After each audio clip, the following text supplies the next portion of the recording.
할렐루야. 귀한 자리에서 말씀 전하게 됨을 하나님께 감사를 드리고, 특별히 우리 당회장 목사님에게 그리고 임원진 여러분들에게 감사의 마음을 전합니다. 하나님께서 인간을 지으실 때 흙으로 지으셨어요. 그죠? 흙으로 지으시고, 그리고 그 코에 생기를 훅 하고 불어넣으셨습니다. 그러니까 우리 사람은 육신은 흙으로부터 왔고, 그리고 우리에게 불어넣으신 생기는 하나님께서 우리에게 불어넣으신 영혼입니다. 영혼. 사람을 사람답게 만드는 것은 우리의 육신이 아니라 내 안에 있는 영혼이에요. 의사 선생님들이 죽음을 어떻게 정의하느냐? 이 숨이 끊어졌을 때 죽었다 말합니다. 그런데 성경은 죽음을 뭐라고 말하느냐? 우리의 영혼이 육신으로부터 분리되었을 때 죽었다 말합니다. 그래서 예수께서 십자가에 못 박혀 죽으신 후에 그의 영혼이 몸으로부터 떠났다, 이렇게 말합니다. 사람이 죽어도 몸은 그대로 있어요. 그런데 영혼이 없죠. 그런데 우리 몸에서 빠져나간 영혼은, 우리의 육신은 더 이상 살아있지 않기 때문에 장례를 치러야 합니다. 사람을 사람답게 만드는 것은 우리의 육신이 아니라 우리에 있는 영혼입니다. 그래서 우리의 영혼이 잘 되어야 될 줄로 믿습니다. 창세기 말씀에 보면 하나님께서 우리의 영혼을, 우리의 육신을 흙으로 지으시고 그 코에 생기를 불어넣었는데, 성경에 잘 보니까 하나님께서 뱀 보고 뭐라고 말씀하셨냐면, 넌 이제부터 기어다니면서 흙만 먹어라, 그렇게 말씀하셨습니다. 실제로 동물의 왕국을 보면요, 뱀이 흙만 먹지 않아요. 개구리도 잡아먹고 별의별 거 다 잡아먹더라고요. 그런데 하나님께서 뱀을 향하여 너는 흙만 먹어라 하는 말씀에는 의미가 있습니다. 뭐냐면 흙으로 지음받은 우리들이 그 안에 영혼이 있는데 하나님께서 불어넣으신 하나님의 숨이 있단 말이죠. 그런데 우리 육신에 하나님께서 불어넣으신 하나님의 숨이 빠져나가면 뭐만 남아요? 흙만 남아. 그런데 그 흙은 뭐가 되느냐? 뱀의 먹이가 되는 거예요. 여기에 참 깊은 의미가 있죠. 하나님께서 불어넣으신 하나님의 숨이 내 안에서 제대로 역사하지 못하면 우린 모두가 뱀의 먹이가 돼요. 뱀은 뭐예요? 사탄이에요. 마귀예요. 악한 영이에요. 이 말은 뭐냐면 우리가 이 세상을 살아가면서 하나님께서 불어넣으신 하나님의 숨이 내 안에 있지 아니하고서는 우리 모두가 악한 영의 먹이가 될 수밖에 없다고 하는 것입니다.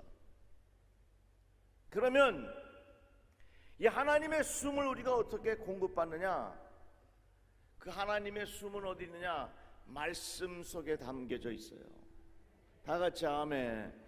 그래서 디모데서에 보면은 하나님의 말씀은 뭐라고 그러느냐? 하나님의 감동으로 지어졌다, 이렇게 말하거든요. 그런데 이 감동이란 말이 뭐냐면 하나님의 숨이라는 말이에요. 이 말씀이 왜 말씀이냐? 말은 말인데 이 말 속에 뭐가 있느냐? 하나님의 숨이 담겨져 있어요. 말씀은 말 더하기 하나님의 숨이에요. 이 말씀이 그냥 말이 아니라 이 말씀 속에 뭐가 있느냐? 하나님의 숨이 담겨져 있어. 흙으로 지음받은 우리들은 하나님의 숨을 마셔야, 하나님의 말씀을 공급받아야 이 악한 영의 세계 속에서 이길 수 있는 거예요. 지금요, 악한 영과의 싸움에서, 영적 전쟁에서 이길 수 있는 힘이 뭐라고 생각하십니까? 우리의 권력으로 이길 수 있습니까? 지혜로 이길 수 있습니까? 돈으로 이길 수 있습니까? 우리의 경험으로 이길 수 있습니까?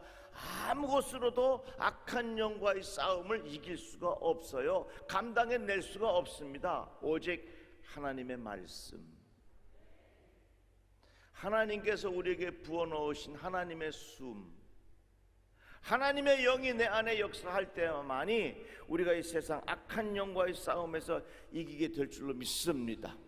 그래서 우리들의 이 코로나 여러 가지 많은 어려움 중에 있지만은 이럴 때일수록 영적인 은혜를 사모하고 하나님의 숨을 더욱더 우리가 귀하게 여기고 성령의 능력을 우리가 귀하게 여기고 예수의 영이 내 안에 가득하기 위하여 하나님 앞에 더욱 간구해야 할 줄로 믿습니다. 이 세상을 이길 수 있는 방법 다른 거 없어요.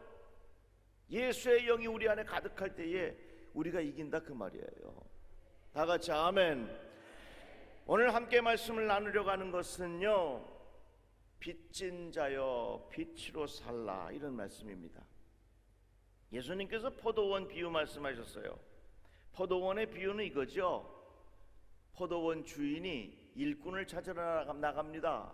새벽 6시, 9시, 12시, 오후 3시, 오후 5시. 가만히 나가서 보니까 제일 일 잘할 만한 사람이 있어. 건장한 사람, 힘이 센 사람. 당신 와서 일하시오. 일을 시작했습니다. 그리고 9시에 가서, 또 12시에 가서, 오후 3시에 가서, 그리고 저녁 5시에 가보니까 아직도 일을 하지 못하고 일을 기다리고 있는 사람이 있어. 당신도 와서 우리 포도원에 가서 일을 하시오. 그 사람은 기껏해야 1시간 일했습니다. 저녁 6시가 되어서 임금을 나눠주는데 저녁 5시에 온 사람에게도 하루 일당을 주고 오후 3시에 온 사람에게도 일당을 주고, 그러니까 새벽 6시부터 온 사람에게는 무슨 생각이 있냐면, 야, 1시간 일한 사람에게도 저만큼 줬으니까 내가 아침 6시부터 12시간을 일했으니까 나한테는 얼마나 많은 돈을 줄까 하면서 기대하고 기다리고 있었습니다. 그런데 웬걸 저녁 5시에 온 사람이나 새벽 6시에 온 사람이나 똑같이 주는 거예요. 그러니까 화가 났지요. 왜 나에게는 이거밖에 안 주느냐고. 내가 새벽부터 와갖고 얼마나 열심히 일을 했는데 왜 나에게는 이것밖에 주지 않느냐고 하면서 투덜대며 주인에게 따집니다. 야, 그런데 말이야, 너하고 나하고 약속한 거 하루 일당 그대로 준 건데 무슨 소리야? 이 내용이에요. 이 말씀에 보면요, 두 종류의 사람이 있어요. 아침 일찍부터 와서 일한 사람은 자기의 공로를 자랑하는 사람이고요. 그렇잖아요. 내가 아침 6시부터 와갖고 얼마나 포도 가지치기도 많이 하고 내가 얼마나 일을 많이 했는데. 그런데 저녁 5시에 온 사람은 별로 한 게 없어. 그런데 똑같이 일당을 받았어요. 너무너무나도 이 주인에게 감사한 마음이지요. 이 세상에는 두 종류의 사람이 있는데 자기의 공로를 앞세우는 사람이 있는가 하면, 나는 한 일이 별로 없는데 나는 정말로 풍성하게 베풀어주는 주인의 은혜가 나에게 있었다 하는 마음을 가지고 살아가는 사람이 있어요. 새벽부터 일한 사람은 자기의 공로를 앞세우고 자기가 한 일을 자랑합니다. 그러나 저녁 5시에 온 사람은 주인이 나에게 베풀어 주신 은혜에 감사한 마음이 가득합니다. 자랑할 것이 많은 사람은 그 마음이 교만으로 이어지게 되고 자기의 마음과 수고를 알아주지 못하니까 불편하지요. 불평스러운 마음이 가득하지요. 그러나 은혜로 살아가는 사람들은 자랑할 것도 없을 뿐만 아니라 나 같은 사람 불러서 써주니 고마운 마음이 가득한 것이지요. 여러분, 이 세상에는 두 종류의 사람이 있어요. 자기의 공로를 앞세우면서 자랑하고 불평과 불만 속에 살아가는 사람이 있는가 하면, 어떤 사람은 은혜에 감사해서 진심으로 나에게 베풀어 주신 은혜에 그 호의에 감사하는 마음의 태도를 가지고 살아가는 사람이 있어요. 여러분, 똑같은 하늘 아래 똑같은 밥을 먹고 살면서 누가 더 행복하게 살겠습니까? 자기 자신의 공로를 앞세우는 사람은 늘 마음이 불편해. 늘 마음에 불평이 가득해. 늘 주변의 사람들과 비교하면서 내가 말이야 얼마큼 일 많이 했는데 교만한 마음을 가져. 그러나 저녁 5시에 와서 일한 사람은 무슨 생각을 하느냐? 아유, 나에게 베풀어 주신 은혜가 얼마나 큰데, 나 같은 사람 불러줘서 얼마나 감사한데, 내가 정말로 우리 주인에게 큰 사랑의 빚을 지었다 하는 마음을 갖게 되는 것입니다. 제가요, 이 비유의 말씀을 읽을 때 한동안은 이해가 안 됐어. 아니, 어떻게 새벽 6시에 와서 일한 사람과 그리고 저녁 5시에 와서 일한 사람이 똑같은 임금을 받을 수 있겠는가? 이거는 정의롭지 못한 사회다. 이것은 도저히 이해가 되지 않는 그런 말씀이다. 이런 생각을 가지고 있었습니다. 그런데 한번 생각해 보세요. 정의롭지 못하고 이해가 되지 못한다는 말씀을 그렇게 이해하는 것은요, 자기가 새벽 6시부터 와서 일했다 생각할 때에는 그것이 정의롭지 못하고 이해가 안 되는 말씀처럼 느껴져. 내 스스로 공로를 인정하고 내 스스로 공로를 자랑하는 마음의 태도를 가지고 살아가는 사람은 이 비유의 말씀이 정의롭지 못하고 이 비유의 말씀이 이해가 되지 않는 말씀으로 받아들이기 어렵다, 그 말입니다. 그런데 나는 새벽 6시부터 와서 일한 사람이 아니라 나는 저녁 5시에 겨우 주인이 나를 불러줘서 일터에 와서 내가 일하기 시작했다고 자기 자신을 고백하는 사람은 이 비유의 말씀이 정말 감사하고 이 비유의 말씀이 하나님의 은혜를 깊이 깨닫게 된다, 그 말입니다.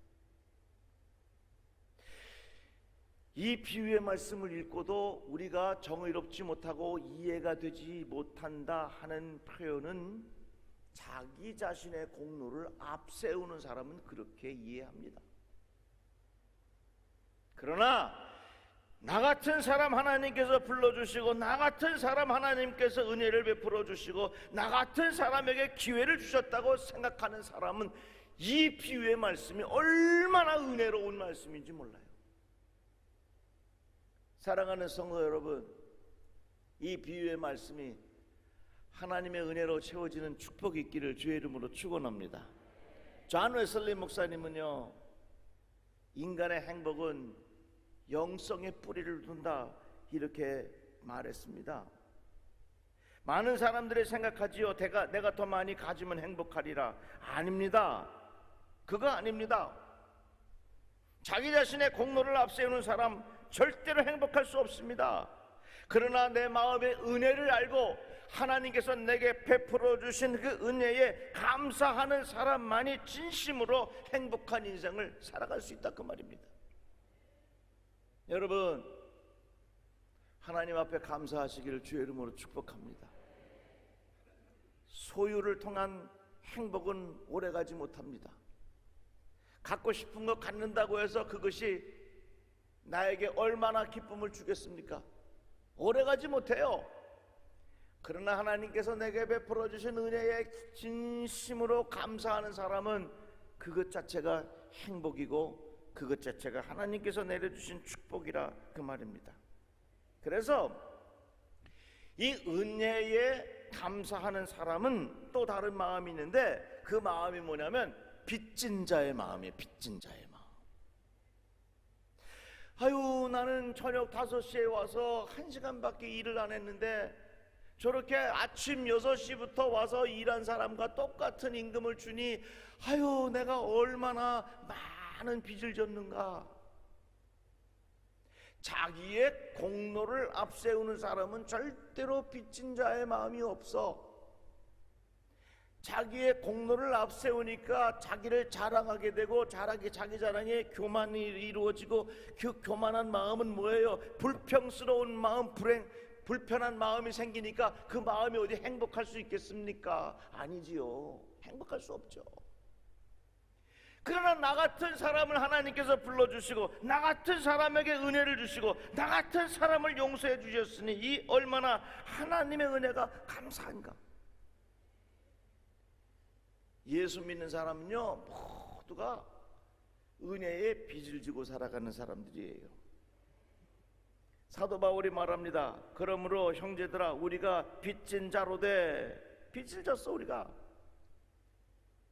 빚을 진 자는 그 은혜에 감사하게 되고, 그 성품이 겸손하고 온유하게 되고, 그 빚을 진 자는 진심으로 감사한 마음을 갖게 되기 때문에 그 인생이 행복한 인생을 살아갈 수 있는 거예요.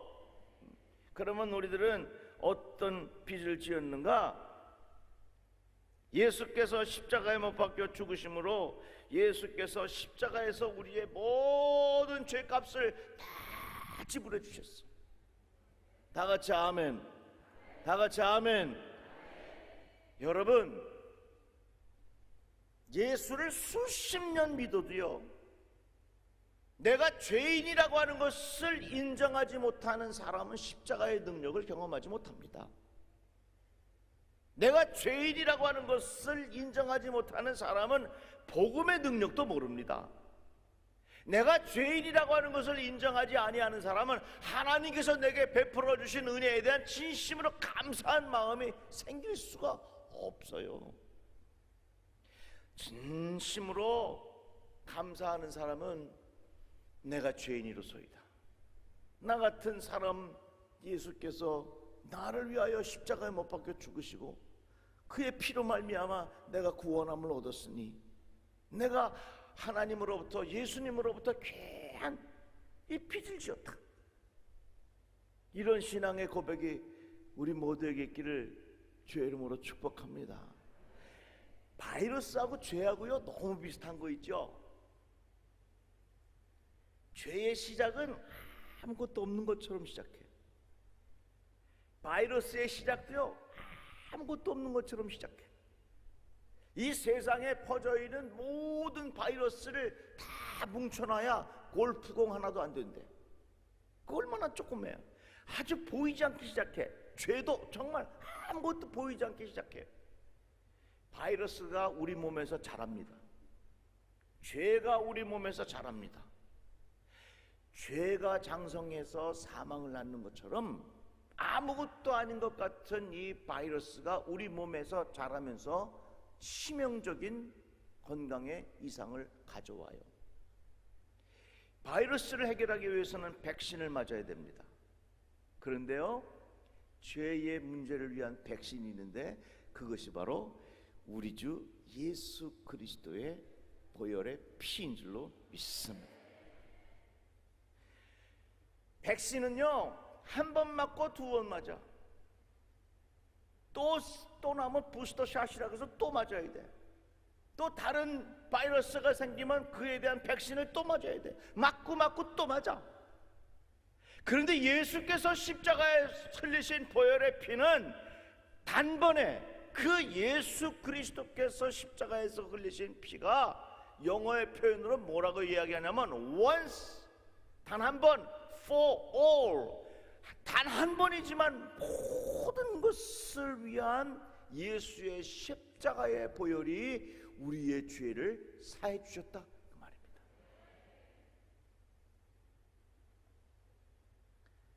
그래서 우리들은 모두가 예수의 십자가에 사랑의 빚을 지고 살아가는 사람들이에요. 예수님께서 십자가에 못 박혀 죽으시면서 뭐라고 말씀하셨냐면 다 이루었다 그랬거든요. 다 이루었다라고 하는 말씀은 뭐냐면 내가 십자가에서 너희들이 죄의 값을 치러야 하는데 그 죄의 값에 대한 모든 지불을 내가 다 완료했다. 예수의 피로 말미암아 나의 모든 죄의 값을 다 지불했으니까 너희들은 나를 따르라, 이 말씀이거든요. 그러니까 다 이루었다라고 하는 말씀의 다른 의미는 지불을 완료했다고 하는 거예요. 우리의 모든 죄값을 다 완료했다는 거예요. 사실은 누군가 나에게 자그마한 호의를 베풀어 주어도요 얼마나 감사합니까? 지금부터 한 20여 년 전에 제가 천안에 있는 대학교에 강의를 다녔어요. 근데 기차를 타고 가면서 가끔 기차 안에서 식당 칸에서 밥을 먹곤 했습니다. 그 기차 타고 가면서 식당에서 밥 먹는 거 맛있고 재밌잖아요. 한 번 이제 혼자 가서 이렇게 밥을 먹으려고 하고 있는데 저쪽에 군인 둘이 휴가를 나와가지고서 집으로 가고 있는 중인 것 같아. 그런데 보니까 메뉴판을 가지고서 한참 보면서 이걸 먹을까 저걸 먹을까 하면서 너 얼마 있어 하고 뭐 이러고 저러고 한참 이야기를 하더라고요. 가만히 보니까 먹고 싶은 건 많은데 돈이 없어서 못 먹는 것 같아요. 그래서 제가 거기 서빙하는 분을 불러서 저기 두 군인 형제들 제일 좋은 걸로 하나씩 갖다 주라고. 그랬더니 이제 준비해서 딱 갖다 주니까 이 휴가 나온 군인들이 깜짝 놀라갖고 이게 어떻게 된 거냐고. 그러니까 서빙하는 분이 이랬어요. 그러더니 그 두 청년이 벌떡 일어나더니 제 앞으로 와서 춤싹 그러더라고. 기분이 제가 좋았을까요? 아주 좋았을까요? 아주 좋더라고. 밥 한 끼를 위하여 나를 위하여 지불해 줬을 때 그것이 나에게 얼마나 감사해요. 어떻게 보면요, 우리 인간에서 가장 해결하기 어려운 게 죄입니다. 죄의 문제를 스스로 해결할 수가 없어. 그러나 우리 주 예수 그리스도께서 십자가에 못 박혀 죽으심으로 말미암아 우리의 죄의 문제를 해결해 주셨으니 이 얼마나 우리들은 큰 사랑의 빚을 지고 살아가는 사람들이에요. 김영석 교수가 쓴 왜 우리에게 기독교가 필요한가 이런 책이 있습니다. 이 책에 나오는 내용이에요. 한국 불교에 남을 유명한 효봉 스님에 관한 이야기가 나옵니다. 이분은 스님이 되기 전에 판사를 지냈던 아주 존경스러운 사람이었습니다. 재판을 하는데 재판을 잘못해가지고 한 사람에게 사형을 언도했어. 당신은 사형이요. 그래서 사형이 집행이 되었습니다. 세월이 지난 후에 자기의 서류들을 정리하다가 보니까 자기가 재판을 해서 그 사람에게 사형 언도를 내려서 사형이 집행이 되었는데 가만히 그 서류를 살펴보니까 자기가 잘못한 거야. 이 사람이 죽을 사람이 아닌데, 이 사람이 범인이 아닌데 자기가 잘못해가지고서 이 사람에게 사형 언도를 내리고 이 사람이 죽었어.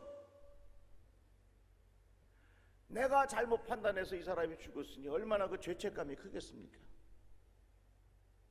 그래가지고 자기가 이 죄의 값을 해결할 수가 없어서 고민하다가 뭐가 됐느냐? 스님이 된 거예요. 절에 들어가서 스님이 되고 평생 사죄하면서 그 인생을 살았다고 하는 그런 이야기입니다. 여러분, 불교에는 사죄가 없지만 예수의 피에는 용서가 있어요. 다 같이 아멘. 우리가 예수 믿는 이유가 뭐냐? 나 같은 죄인 살리신 그런 거 아니겠어? 스스로 해결할 수 없는 이 죄의 문제를 예수께서 해결해 주셨다 그 말입니다. 그래서 우리들은 이 용서해 주신 하나님의 은혜, 이 복음의 빚진 자야. 예수께서 우리의 죄를 용서하여 주셨다고 하는 이 복음을 우리가 들었으니 우리들은 이 복음의 귀한 은혜를 감사하시고 빚진 자의 마음을 가지고 살아가시기를 주의 이름으로 축복합니다. 늘 우리가 자기 자신의 공로를 앞세우면요, 그 인생은 절대로 행복할 수가 없어. 왜? 내 공로를 앞세우면 누가 나를 알아줘야 되거든. 내 공로를 앞세우면 저 사람보다 내가 더 많이 일했다고 하는 것을 사람들에게 드러내야 되거든. 내가 공로를 앞세우면 누군가로부터 내가 보상을 받아야 되거든. 그런데 그 보상이 나에게 합당하지 않아. 그 보상이 나에게 적당하지 않아. 그러니까 늘 내 마음속에는 뭐가 생겨요? 불평이 생기고 불만이 생긴다 그 말입니다. 요즘 우리 시대는요, 은혜에 대한 감사가 잃어버렸어. 그러니까 자기가 한 공로만 앞세우니까 이 사회에는 점점 불평과 불만의 요소들이 많이 일어나고 사람들이 느끼는 행복지수는 점점 떨어질 수밖에 없는 거 아니겠어요?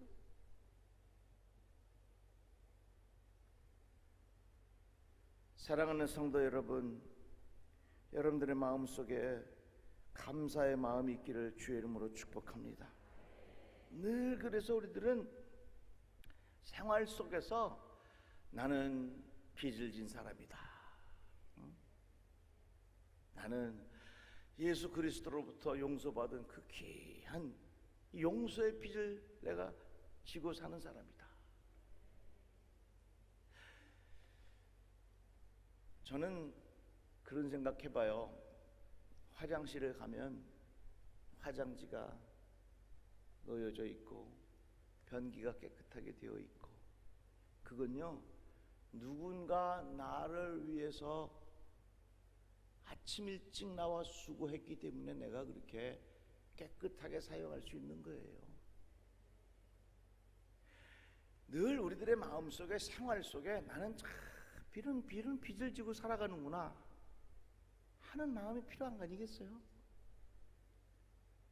화장실에 들어가서 내가 용변을 볼 때조차도 가지런하게가 있고 화장지 하나를 보면서도 나는 정말 이 빚을 지었구나.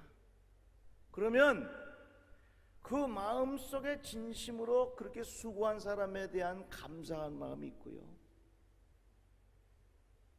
그런 감사한 마음이 내 마음을 행복하게 만들고요, 그런 빚을 진 것에 대한 감사한 마음은 우리들의 마음 속에 겸손한 마음을 갖게 해요. 전철 타면요 스크린 도어라고 있어요. 문이 닫혔다가 열렸다가, 닫혔다가 열렸다가. 이게 왜 생겼겠습니까? 갑자기 이게 생겼습니까? 아니지요.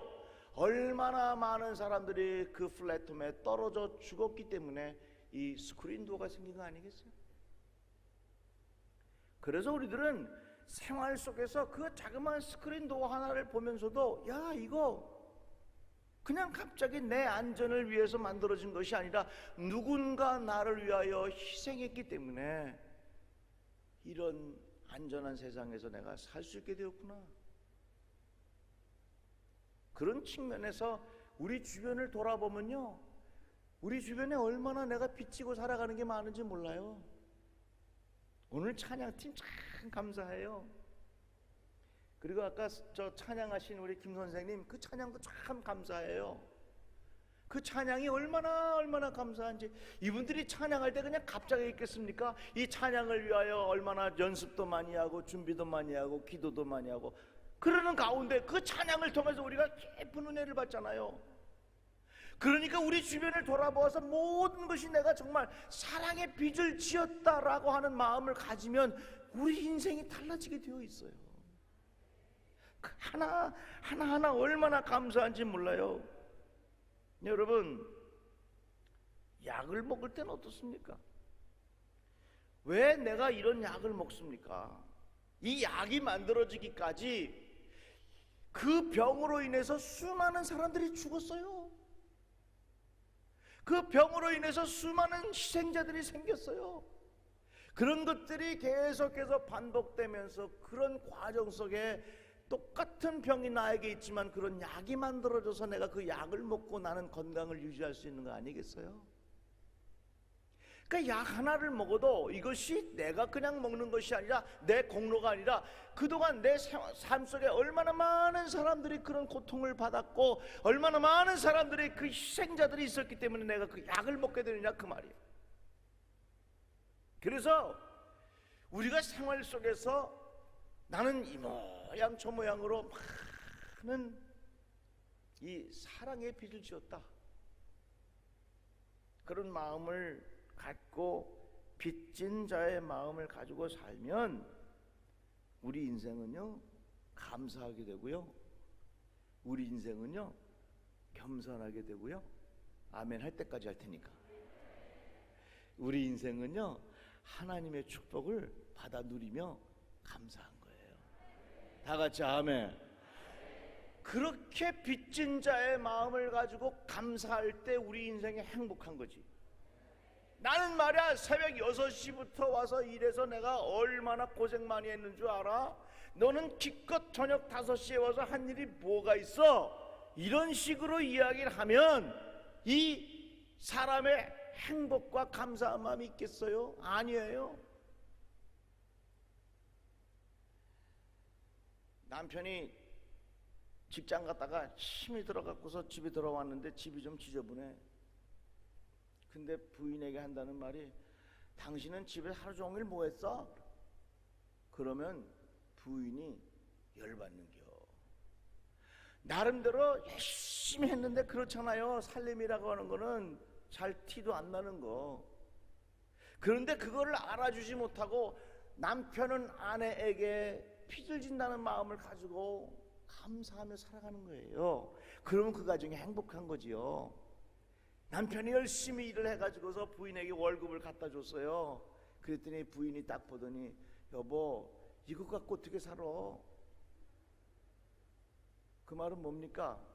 비교하면서 저 집 남편은 돈 많이 벌어서 저렇게 큰 냉장고도 사고 외식도 자주 하는데 우리는 요거 받아가지고서 언제까지 이러고 살아야 돼? 비교하면서 빚진 자의 마음이 없으면 가정에서도 행복이 없는 거예요. 목사님은 평신도들에게 빚진 자의 마음을 갖고, 성도들은 목사님에게 빚진 자의 마음을 갖고, 남편은 아내에게 빚진 자의 마음을 갖고, 아내는 역시 남편에게 빚진 자의 마음을 가지고 살면 거기에 진정한 감사가 있고 행복이 있고 겸손함이 있고 온유함이 있고 아멘 할 때까지 할 테니까. 그래서 우리가 이 세상을 살아가는 동안 우리의 마음속에 꼭 가져야 마음에 할 마음이 있다면 빚진 자의 마음이에요. 예수 그리스도께서 나 같은 죄인 살려주시고, 예수께서 십자가에 못 박혀 죽으시고, 예수로 말미암아 내가 살았다고 하는 이 빚진 자의 마음이 얼마나 소중한지 몰라요.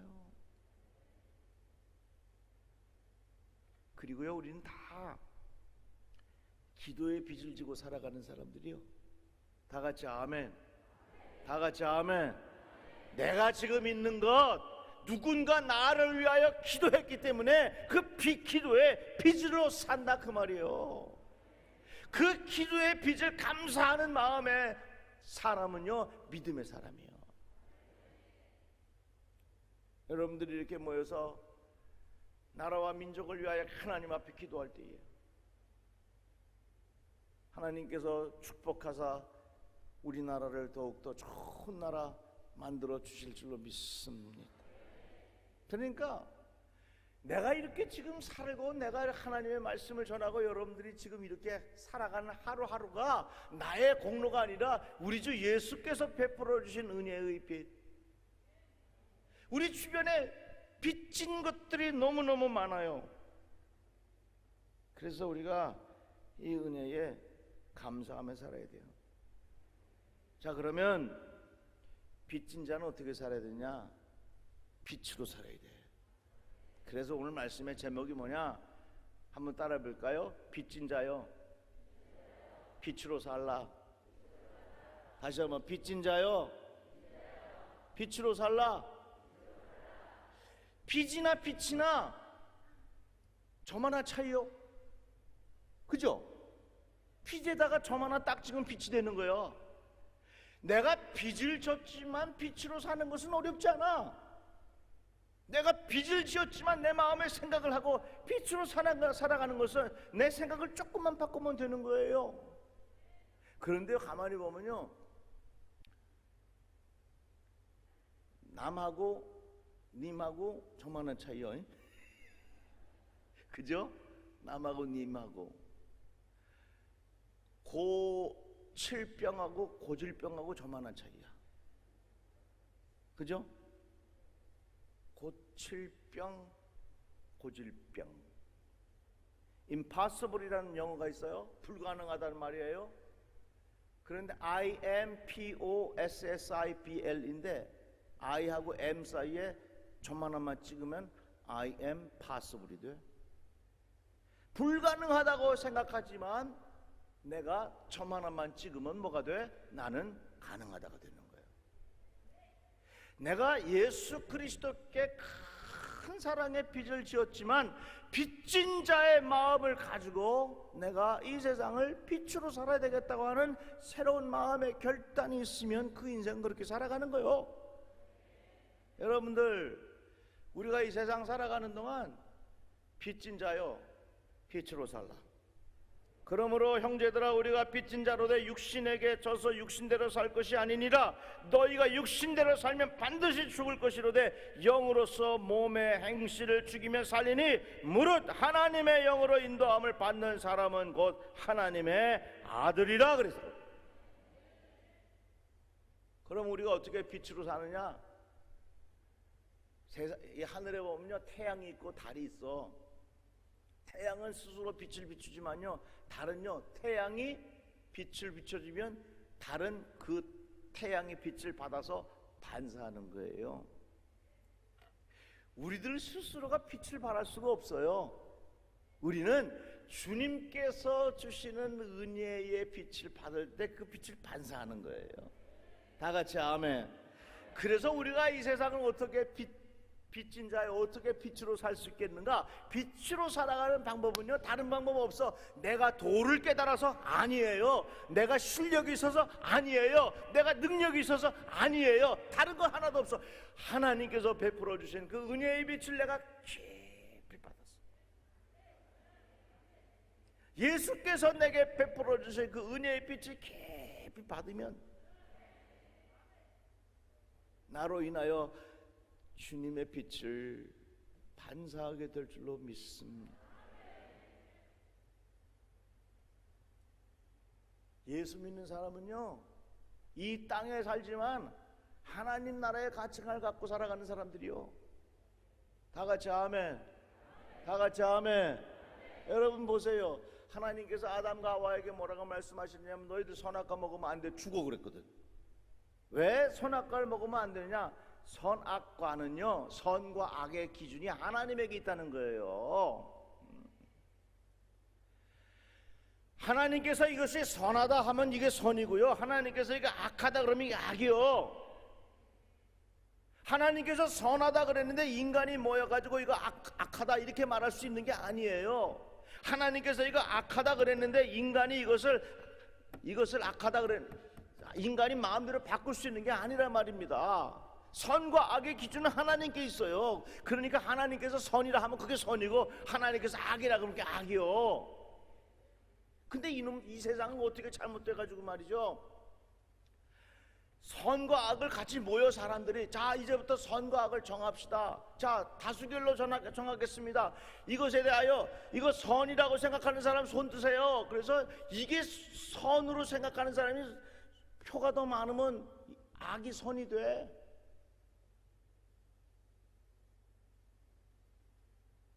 이게 원래 악한 건데 사람들끼리 모여갖고서 자 우리 이거 선인지 악인지 정합시다. 이것을 악이라고 생각하십니까? 선이라고 생각하십니까? 하나님께서 악하다고 말씀을 하셨는데 인간들이 모여가지고서 정해.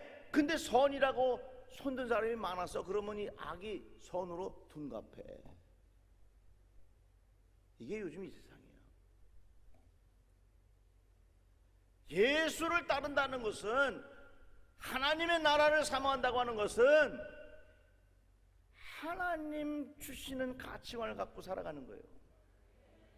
하나님께서 말씀하신 하나님의 선악과 하나님께서 말씀하신 선과 악의 기준이 하나님에게 있음을 믿고 그것을 따라가는 것이 오늘날 우리의 삶의 자세가 되어야 된다 하는 것입니다. 그래서 여러분, 로마서에 보면요, 사도 바울이 뭐라고 말했냐? 너희는 이 세대를 본받지 말라 그랬거든요. 이 말씀을 영어 성경으로 뭐라고 표현됐냐면 The pattern of this world, 이런 말을 썼어요. 이 말은 무슨 뜻이냐? 이 세상에 돌아가는 패턴이 있어. 이 세상이 돌아가는 패턴을 따르지 말고 하나님 나라의 가치관을 가지고 살아라. 그래서 예수 믿는 사람들은요, 예수를 제대로 믿어보려고 하는 사람은요, 이 세상에서 계속 충돌할 수밖에 없어. 왜? 하나님 나라와 이 세상의 가치관이 다르니까 계속해서 충돌할 수밖에 없어. 그런데 이 빛이 어디서 오느냐? 예수에게서 오는 거예요. 내 스스로 빛을 발할 수가 없어. 나의 능력으로 빛을 발할 수가 없단 말입니다. 사랑하는 성도 여러분, 늘 오늘 주님을 따라 살아가시기를 주의 이름으로 축복합니다. 주님이 어떤 마음을 가지셨을까?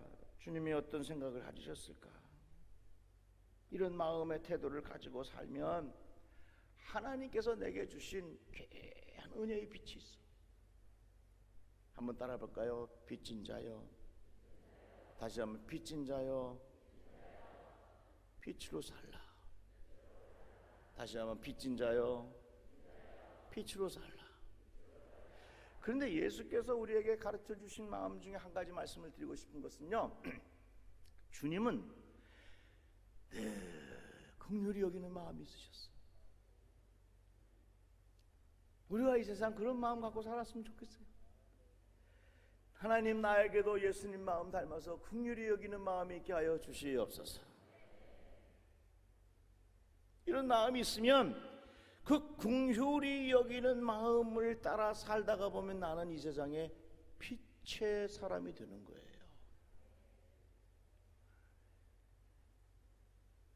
예수께서 제자들에게 말씀하셨습니다. 야, 너희들이 말이야, 내가 배고플 때 먹을 걸 주고, 내가 목이 말랐을 때 마실 물을 주고, 내가 추웠을 때 옷을 입혀 주었다. 그러니까 제자들이, 아니, 주님이 언제 배가 고프셨었고 언제 추우셨습니까? 그랬더니 예수께서 하시는 말씀이, 너희들이 작은 자에게 한 것이 곧 나에게 한 것이라, 이렇게 말씀하였습니다. 저는 이 말씀을 보면서 예수님은요, 어디 계시냐? 작은 자 안에 숨어 계셔요. 예수님은 작은 자 안에 숨어 계셔. 아니, 목사님, 나는 키가 큰데요. 그런 거 말고, 정말 우리 주변에 작은 자라고 생각하는 사람, 그 속에 주님이 살아계신다는 사실을 우리가 경험하고 긍휼히 여기는 마음을 가지고 산다면 빚진 자는 빛으로 살아갈 수 있게 된다, 그 말이에요. 직장 생활하면서, 여러분들이 사회생활하면서 주변에 많은 사람들 만나고 살아가는데, 예수님 작은 자 안에 계시지. 작은 자 안에 숨어있는 예수님, 긍휼히 여기는 마음을 가지고 살아가면 우리 안에 하나님께서 주시는 그 귀한 빛이 우리에게 임하게 될 줄로 믿습니다. 착할 선자를 보면요, 한문에 양이 한 마리 있어. 착할 선자에. 양이라고 하는 것은 가장 연약한 동물이지요. 스스로 뭔가를 해결할 수 없는 연약함의 상징이 양이지요. 착할 선자를 보면 위에 양 한 마리가 있고, 그 다음에 풀이 있어. 그리고 밑에 입구자가 있어요. 착한 게 뭐냐? 힘없는 양에게 풀을 뜯어 먹이는 것, 이것이 착한 거예요. 이게 선한 거예요. 빚진 자여, 어떻게 우리가 빛으로 살겠는가? 작은 자를 향하여 긍휼히 여기는 마음을 가질 때에 거기에 예수 그리스도의 빛이 담겨져 있다, 그 말입니다. 오를 의자를 보면요, 그것도 재밌어요. 오를 의자를 보면 한문에 그것도 위에 양이 있어. 그런데 밑에 아자가 있죠. 옳은 것이 뭐냐? 내 위에 힘없고 연약하고 세상에서 정말 보잘것없는 사람을 내가 위에 모시고 살아가는 것, 이것이 바로 옳은 길이고, 이것이 바로 예수께서 우리에게 가르쳐 주신 삶의 모습이라, 그 말입니다. 사랑하는 성도 여러분, 우리는 모두가 하나님의 은혜에 빚을 진 사람들이요, 빛으로 살아가는 지혜가 여러분들에게 있기를 주의 이름으로 축복합니다. 누가 빛으로 살아요? 예수께서 주신 은혜의 빛이 내게 있을 때 그 빛이 되는 거예요. 예수님의 마음을 담고 살아가는 것이 빛이 되는 거예요. 한 가지 예를 든 것이 바로 작은 자 안에 예수님 살아계신다. 작은 자들을 향하여 긍휼히 여기는 마음, 그 안에 우리들은 주님을 만날 수 있다, 그 말입니다. 어느 중년 부인이 길을 가다가 어린 꼬마 아이가 신발 가게 쇼윈도우 앞에서 구경을 하고 있는 거예요. 물었습니다. 너 여기서 뭐하냐? 아줌마, 나 저 신발 하나 신고 싶은데 하나님 앞에 저 신발 하나 신게 해달라고 기도하는 중이에요. 그러니까 이 부인이 어린아이를 데리고 가게로 들어갔어요. 한번 골라봐라. 그러니까 이 어린아이가 이거를 고를까 이거를 고를까 두 개를 골라가지고서, 아줌마 어떤 게 더 좋아요? 이 둘 중에 어떤 게 더 이쁘겠어요? 그러니까 이 중년 부인이 두 개 다 가져가라. 그러니까 이 어린아이가 너무 기뻐가지고서 포장을 해서 신발 두 개를 양손에 다 쥔 다음에 너무 기뻐하는 거죠. 그런데 이 꼬마 아이가 부인에게 이렇게 말합니다. 아줌마, 한 가지 물어보고 싶은 거 있는데 물어봐도 돼요? 뭐야? 혹시 아줌마 하나님 부인 되시나요?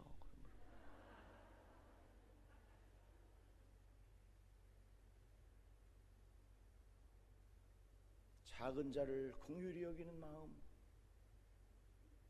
하나님 만나는 겁니다. 작은 자를 긍휼히 여기는 마음의 태도, 하나님 나라를 경험하는 겁니다. 작은 자를 긍휼히 여기는 마음, 우리는 이 세상을 빛으로 살아갈 수 있는 좋은 방법입니다. 오늘 우리에게 주신 이 말씀, 우리는 주님으로부터 귀한 빚을 진 사람들이에요. 빚진 자여, 빛으로 살라. 기도합시다. 감사합니다. 주의 말씀을 들었습니다. 우리에게 베풀어 주신 은혜가 너무 감사합니다. 주님 주신 마음을 따라 우리도 이 세상 살아가는 동안 빛으로 살아가게 하여 주시옵소서. 예수님의 이름으로 기도합니다. 아멘.